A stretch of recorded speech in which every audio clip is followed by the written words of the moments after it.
अस्सलाम वालेकुम। आपकी जो ये नेक्स्ट डेफिनेशन है, this is about the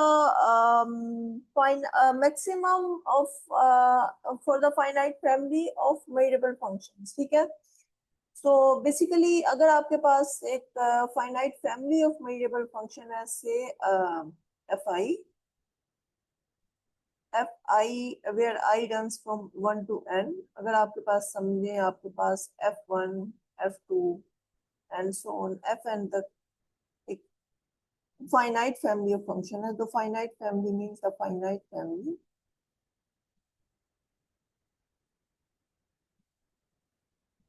of measurable function. We always takes the measurable function. तो अगर आपके पास ये finite family of measurable function है that share the common domain mean जो सारे के सारे फंक्शंस हैं वो ई से आर में डिफाइन है।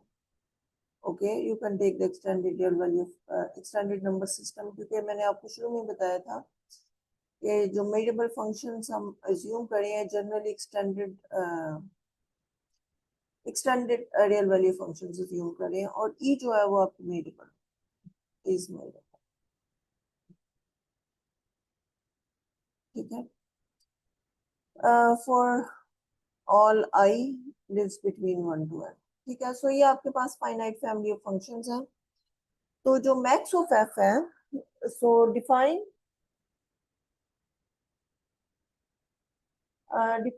h that is equal to the max of f1 f2 and fn।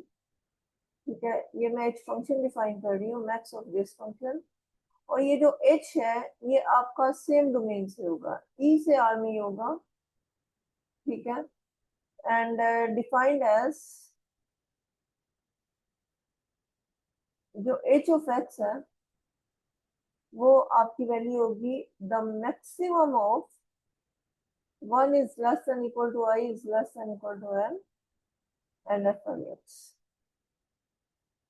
ठीक है, सो बेसिकली ये है कि अगर आप फर्ज कीजिए डोमेन का पॉइंट ले रहे हैं x, कोई भी पॉइंट ले रहे हैं e, तो डेफिनेटली ये आपकी f1x एक वैल्यू होगी under the function f, f2x जो होगी वो भी एक वैल्यू होगी, इसी तरह से f3x जो है वो भी एक वैल्यू होगी, क्योंकि आप फाइनाइट नंबर्स ले रहे हैं, सो टिल fnx, सो ये भी वैल्यू होगी, लेकिन ये सारी की सारी फाइनाइट है।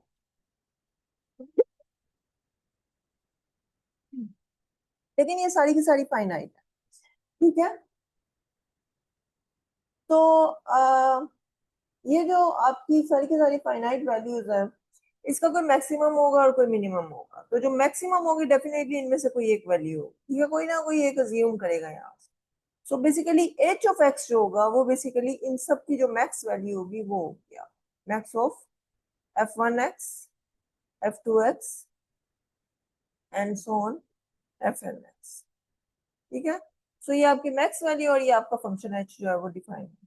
सो ये जो आपका मैक्स फंक्शन होता है ये आपका ई से आर में होगा। अच्छा, इसको मैं आपको एक्सप्लेन कर देती हूँ। लाइक अगर मेरे पास फंक्शन है, मैं ग्राफ लेती हूँ। ठीक है, फर्स्ट है आपके पास दो फंक्शन है, एक आपका फंक्शन है एफ जो कि आपका आर से आर, ठीक है, और एक आपका फंक्शन है जी जो कि आपका आर से आर। सिंपल से फंक्शन में लेती हूँ, एफ ऑफ एक्स में लेती हूँ, F of X is equal to X square. ठीक है, और जो जी ऑफ एक्स है वो मैं आइडेंटिटी फंक्शन लूंगी। ठीक है, अब चूंकि मैंने इसे ग्राफिकली एक्सप्लेन करना है तो मैं इसलिए सिंपल फंक्शन ले रही हूँ ताकि ये ग्राफ जो है वो आसानी से मैं एक्सप्लेन कर सकूँ। सो अगर आप इसके ग्राफ ड्रॉ करते हैं, जैसे अगर मैं इसका ग्राफ ड्रॉ करती हूँ, ये आपका एक्स एक्सिस है, और ये जो है ये आपका, सॉरी, ये आपका एक्स एक्सिस है, वो आपका वाई एक्सिस। ठीक है, तो अगर मैं ग्राफ ड्रॉ करती हूँ और यहाँ से मैं फंक्शन ले रही हूँ, जो आपका फर्स्ट फंक्शन है उसको मैं ड्रॉ करती हूँ ऐसे रेड कलर से। सो ये जो एक्स स्क्वायर है, आपको पता है एक्स स्क्वायर का ग्राफ जो होता है this is something like that. ये सॉरी एक प्यारी सी आर्क नहीं बनी हुई, लेकिन ये पैराबोलिक शेप में ऐसे होता है। ठीक है, so this is something like that. और इसी तरह से जो आपका जी ऑफ एक्स है उसको मैं लेती हूँ से ब्लैक कलर से, और ये एक आइडेंटिटी फंक्शन है। आइडेंटिटी फंक्शन का मतलब ये है कि ये ये आपकी लाइन है, ठीक है। ठीक है, आइडेंटिटी फंक्शन है, सॉरी ये यहाँ से थोड़ी आपको कर्वी सी लग रही है, but it's a straight line. अच्छा, अब मैंने मैक्स डिफाइन करना है, मैक्स जो है इन दोनों की मैक्सिमम वैल्यू है, ठीक है।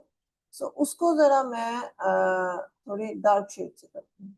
सो अगर आप देखें तो मैक्स जो है, मैक्स में आपने जो मैक्स है आपका एच, वो आपका क्या होगा, एच ऑफ एक्स, वो आपका आर से आर में होगा, ठीक है। और उसको मैं कलर कर रही हूँ, ये देखें। आपने पहले देखना है कि डोमेन के किस पार्ट में किस ग्राफ की आर्क जो है वो ये देखिए, ये इस पार्ट में अगर आप ये देखें तो ये जो वाला जो पार्ट है ये आपकी आइडेंटिटी वाली आर्क से ऊपर है, ठीक है। यहाँ पे आके अब आपकी ये वाली जो वैल्यू है जो कि आपकी आइडेंटिटी की वैल्यू है ये है, ठीक है। उसके बाद ये जो मैक्स है ये आपका इस तरह से हो रहा है।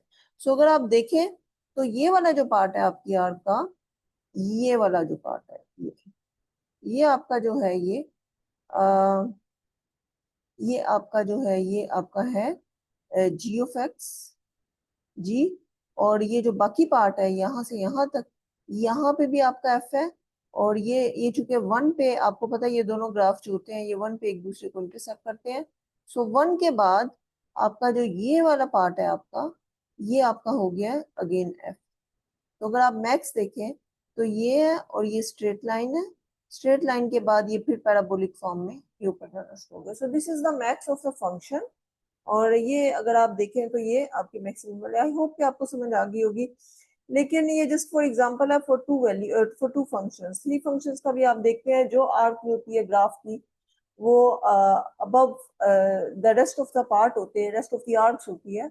तो आपने उस आर्क को हाईलाइट करना होता है, वो रिप्रेजेंट्स द मैक्सिमम। अच्छा, अब आपकी जो नेक्स्ट रिजल्ट है वो आपसे ये कह रहा है कि जो अगर आपके पास एच और जी मेजरेबल हैं, अगर आपके पास, सो नेक्स्ट थ्योरम है आपका, थ्योरम आपका ये कहता है कि अगर आपके पास, सो इट्स अ थ्योरम और the proposition, I think it's a proposition.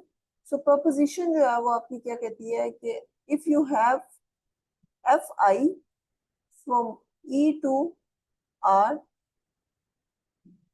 And I आपका जो है वो वन से एन तक वेरी कर रहा है, बिकॉज मैं यहाँ पे फाइनाइट फैमिली ले रही हूँ, ठीक है। इन्फिनिट फैमिली में मैं मैक्स नहीं ले सकती, मैं सूप ले सकती हूँ, वो आपको मैं नेक्स्ट में बता दूंगी।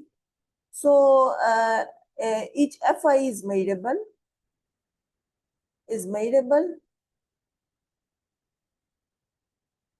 then the max of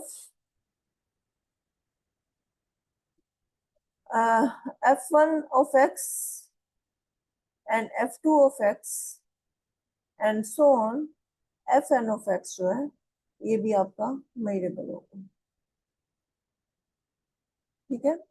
अच्छा, प्रूफ मैं इसका जो है वो बाय इंडक्शन से ही कर देती हूँ, क्योंकि अगर मैं for n is equal to 2 के लिए कर दूं तो इसका मतलब ये होगा कि आपका जो है वो for N is equal to N के लिए भी इजीली आप कर सकते हैं, ठीक है।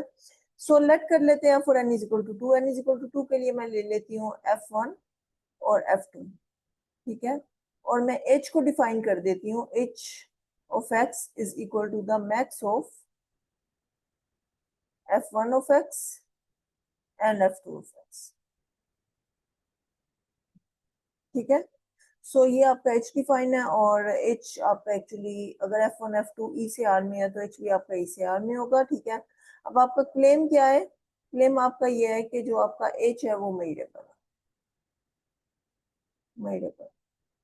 एच को मेजरेबल शो करने के लिए आपने ये प्रूव करना है कि for any C is positive, H inverse of C to plus infinity, ये जो है इज अ मेजरेबल सबसेट,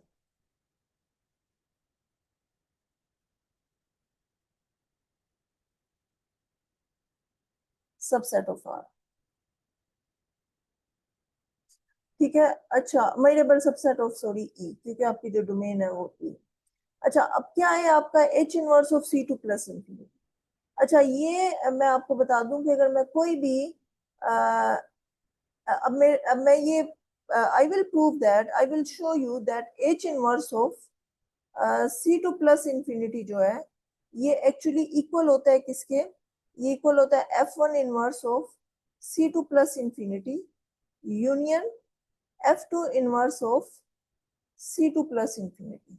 कैसे, अगर आप फर्ज कीजिए कि x जो है वो आप ले रहे हैं h inverse of C2 plus infinity में, सो इसका मतलब क्या होता है, this is equal to say that your h of x is greater than c। अब h of x क्या है, so this is equal to say that the max of f1 of x and max of f2 of x, ये चूंकि आपकी h जो है वो maximum है, ये दो ग्रेटर देन c है। सो ये दो अगर ग्रेटर देन c है तो इसका मतलब ये है कि या तो f1x जो है वो ग्रेटर देन c है या फिर f2x जो है वो ग्रेटर देन c। हो सकता है दोनों हो, लेकिन इनमें से कम से कम एक जरूर ऐसा होगा जो कि ग्रेटर देन c है। ठीक है, सो इसको अगर आप देखते हैं, सो दिस इंप्लाइज इधर f1 of x is greater than c or f2 of x is greater than c. So this is equivalent to say that, अच्छा ये मैं both equivalence conditions ले रही हूँ, so this is equivalent to say that जो आपका x है वो belong कर रहा है किससे, f1 inverse of c2 plus infinity से, और आपका x जो है वो belong कर रहा है f2 inverse of c2 plus infinity से। ठीक है, सो आपको पता है जब भी और आता है तो व्हाट डज दैट मीन, इसका मतलब है किसी एक में है। So this implies x belongs to f1 inverse of c2 plus infinity union f2 inverse of c2 plus infinity. ठीक है, so what does that mean, this implies your h inverse of c2 plus infinity is exactly equal to f1 inverse of c2 plus infinity union F2 inverse of C2 plus infinity. ठीक है, अच्छा अब ये जो है, चूंकि आपको पता है कि since your F1 and F2 both are measurable, अगर ये दोनों सेट्स आपके मेजरेबल हैं, so what does that mean, इसका मतलब ये है कि for any C is positive F1 inverse of this set and the inverse image of this set, both are measurable by the definition of measurable function, so it's a measurable set. So if this is measurable, so what does that mean, this implies their union is measurable because the finite union of a measurable set is measurable. So this implies f1 inverse of c2 plus infinity union f2 inverse of c2 plus infinity, ये जो है ये आपका measurable होगा। और ये अगर measurable है because the union of a measurable set is measurable, तो इसका मतलब ये है कि ये h भी मेजरेबल होगा। So this implies your h is a measurable, that is the max of two function is a measurable. अच्छा आपकी अब ये फॉर जर्नल के लिए n इज इक्वल टू 2 के लिए इनफ मैंने इसलिए कहा है कि फॉर जर्नल के लिए आपका जो h inverse of C2 plus infinity है वो बेसिकली इक्वल हो जाएगा union for I is equal to 1 to n fi inverse of C2 plus infinity. ठीक है, for if your h is equal to h of x is equal to the max of f1x f2x and so on fnx। ठीक है, so this is easy to show, जैसे आपने 2 के लिए की है। So enough for 2 I think, क्योंकि inductions के जरिए आप फॉर n के लिए भी कर सकते हैं। ठीक है, क्योंकि अगर आप इसको प्रूव कर दें it's okay, you can show that for n it is 2, लेकिन अगर आपने 2 के लिए प्रूव किया और इंडक्शंस में ये होता है कि आप for n is equal to, so आप ये देख लें for n is equal to k के लिए अगर आप देखें तो h ऑफ x जो है वो max of f1 x f2 x and so on fkx, ये for h is equal to k, this is measurable। अगर ये measurable है, so for for k+1, k+1 के लिए क्या होगा कि फॉर फर्स्ट के टर्म्स के लिए मेजरेबल है, सो इसको एक फंक्शन ले लें। सो लेट कर लेते हैं कि आपका जो g ऑफ x है वो आपका क्या होगा, वो आपका max of 1 is less than equal to i is less than equal to k, और ये आपके पास हो जाएगा एफ आई ऑफ एक्स।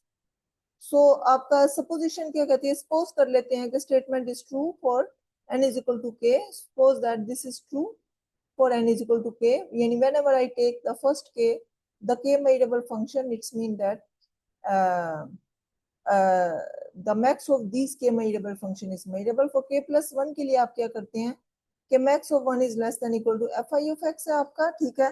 सो ये अगर आपका by using the over supposition this is measurable,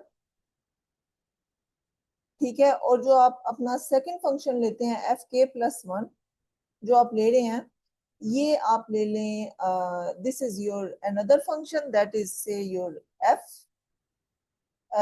सो ये आपका मेजरेबल है, गिवन है कि ये भी मेजरेबल है, ठीक है। अब ये मेजरेबल है, जी मेजरेबल है, एफ मेजरेबल है। सो इसका मतलब ये है कि to by using the case two में आपने ये प्रूफ किया है कि max of two measurable function is measurable. So इसका मतलब ये होगा, so by using case two max of h and g both is measurable। तो इंडक्शन में ये है कि आप जस्ट फॉर टू के लिए प्रूव कर दें and you can prove it for n is equal to k and k+1 and but अगर आपने इंडक्शन नहीं करनी तो जिस तरह से आपने टू वे में जिस तरह से आपने फर्स्ट केस में वो टू फंक्शंस के लिए प्रूव किया, आप इसमें n फंक्शंस के लिए प्रूव कर दें, ठीक है। सो आई होप के ये आपको समझ आ गई होगी कि अगर आपके पास मैक्सिमम ऑफ टू फंक्शंस होंगे तो मैक्सिमम ऑफ n फंक्शंस होंगे तो if you have n functions on the same domain, then the max of these n functions is basically defined in that way, okay? And the functions are is made, okay? Thank you.